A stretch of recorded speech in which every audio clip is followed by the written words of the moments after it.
शुभ अपराह्न। मैं कमलेश चंद्र मिश्र, पीजीटी हिंदी अध्यापक, City Public School, Katra, Mungrabad, Shahpur, Jaunpur, आप लोगों का हिंदी की कक्षा में स्वागत करता हूं। आज मैं आप लोगों को कक्षा 10 की हिंदी क्षितिज भाग 2 से लखनवी अंदाज यशपाल शर्मा द्वारा रचित पाठ, यशपाल शर्मा द्वारा लिखित पाठ पढ़ाने जा रहा हूं। इस पाठ में यशपाल शर्मा जी ने ये बताने का प्रयास किया है कि सामंती वर्ग मतलब उच्च वर्ग कितने बनावट से भरे होते हैं, जो सब कुछ खो देने के बाद भी अपना सामंती प्रभाव से बाहर नहीं निकल पाए हैं।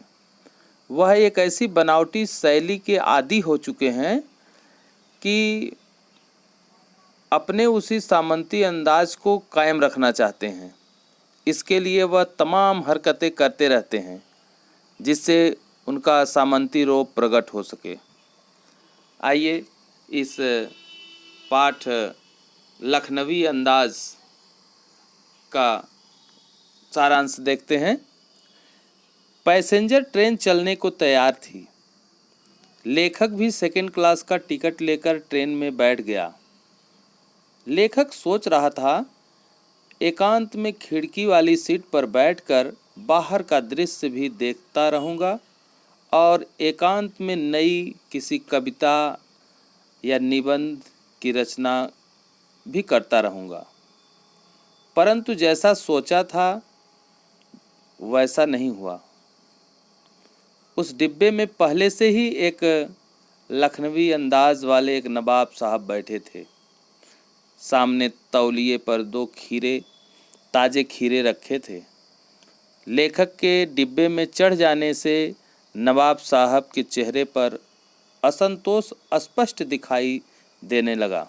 नवाब साहब ने लेखक की उपस्थिति पर कोई उत्साह नहीं दिखाया। देखकर भी उनकी तरफ से आंखें फेर कर लेखक सामने वाली सीट पर जाकर बैठ गए। नवाब साहब ने बिल्कुल अकेले यात्रा करने के ख्याल से ही सेकंड क्लास का टिकट खरीदा होगा।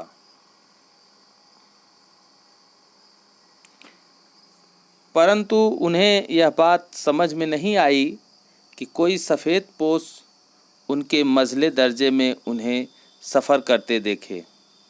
उन्होंने अकेले में सफ़र काटने के लिए ही खीरे खरीदे होंगे। अब सफ़ेद पोश के सामने बैठकर भला खीरे कैसे खाएं?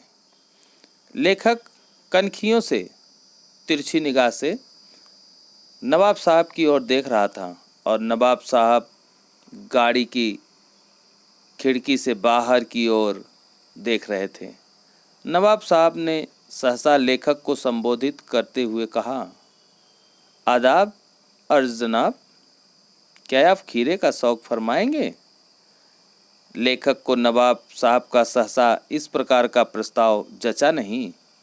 नवाब साहब ने एक बार खिड़की से बाहर देखा, फिर उन खीरों को पोंछकर चाकू से काटने लगे। उन्हें छील छील कर तौलिए पर रखने लगे। फिर उन पर लाल मिर्च नमक छिड़काव किए। लेखक अपनी कल्पना में खोया था कि रईसजादे लोगों की नज़रों से बचकर अपनी असलियत पर उतर आए। नवाब साहब ने एक बार फिर लेखक को खीरे खाने के लिए कहा। लेखक ने यह कहकर मना कर दिया कि उनका पेट खराब है। वैसे तो मन तो उनका भी कर रहा था। वैसे तो लेखक का भी मन खीरा खाने का कर रहा था, परंतु एक बार मना कर देने के बाद खीरा कैसे खाते? आत्मसम्मान को ठेस पहुंचती। नवाब साहब ने एक फाँक को उठाकर सूंघा। स्वाद की कल्पना के आनंद से उन्होंने आंखें बंद कर ली। वे एक एक फाँक को उठाकर सूंघते और खिड़की से बाहर फेंकते। इसी प्रकार सभी फाँकों को खिड़की से बाहर फेंककर तौलिए से हाथ और ओठ पोंछकर गर्वपूर्वक गुलाबी आंखों से लेखक की ओर देखा, मानो कह रहे हों यह है खानदानी रईसों का तरीका।